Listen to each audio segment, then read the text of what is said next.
you watched our video last week, you'll know that this week's episode is part 2, how to prep for new children. Last week we talked about the environment, and this week we're talking about the interactions as an educator.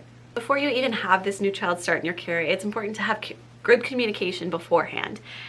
This could be, even after all the enrollment paperwork and all that is done, then when the day approaches that they start, send maybe a couple days before or the week before, send out an email to them or give them a call and just say, if there's any concerns you have about the first day or starting childcare for the first time as a parent or for your child, I'm here for you. I can answer your questions.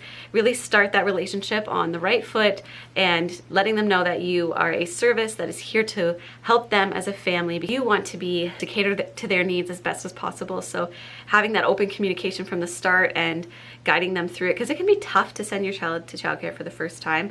And maybe some words you say can help the parents feel better. When you meet this new child for the first time, it's really important that you speak softly and with a joyful expression. Stay positive. Encourage the family member who is dropping off to also stay positive, and even if they're not, just pretend to be confident so that the child can feel comfortable as well, because children will pick up off of those emotions.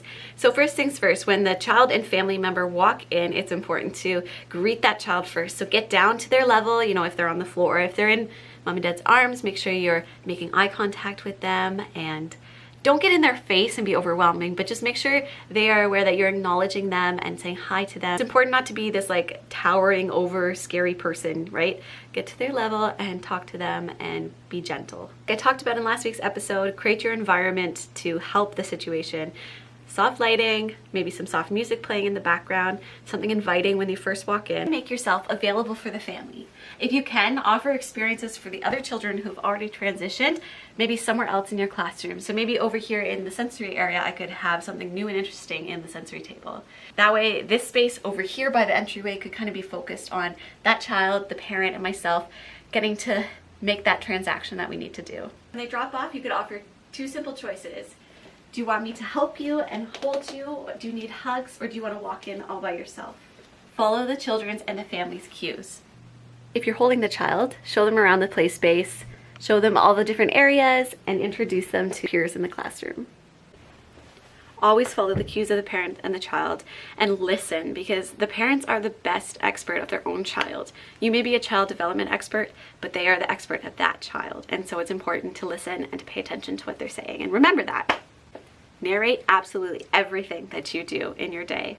I'm just going to the washroom now to wash my hands and blow my nose. Now I'm going to change so-and-so's diaper over here. I'm walking over to sign you in the attendance binder. Use first then language with the children.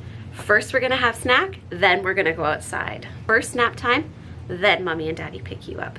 It's so important to acknowledge their feelings. Don't say, you'll be fine, you're fine, you'll go home with mommy and daddy at the end of the day, you're fine, stop crying.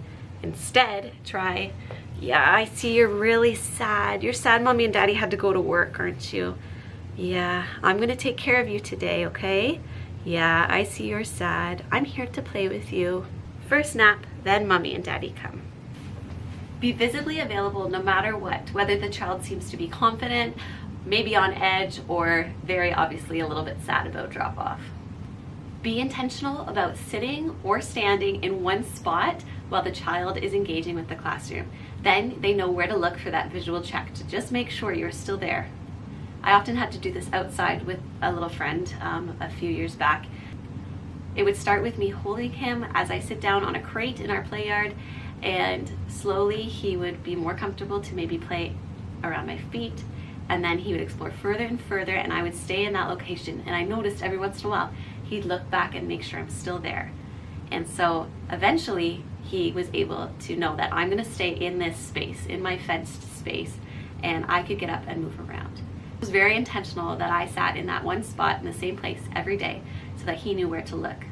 You have to do this within reason, so remember to use that narrating. If you need to get up to help another child, narrate, I'm getting up, I'm going to go over and see so-and-so, they need me to help them. They bumped their knees, they got a little bit hurt. They might need a hug from me. I'll be right back. Try to encourage the parents not to sneak out of the room, but instead to make sure you wave goodbye to your child and tell them you'll see them at the end of the day. If you can, wave out the window.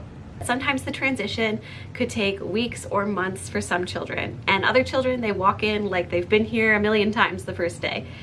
Some children seem okay at first, and then the meltdown happens. Then there's everyone in between. So be patient, be gentle, stay calm, and be reassuring. Don't get too frustrated.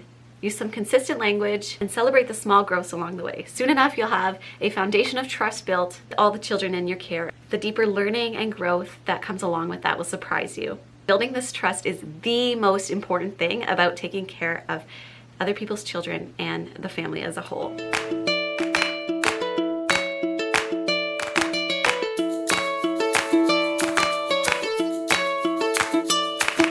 We'll see you next week on the Early Childhood Educator.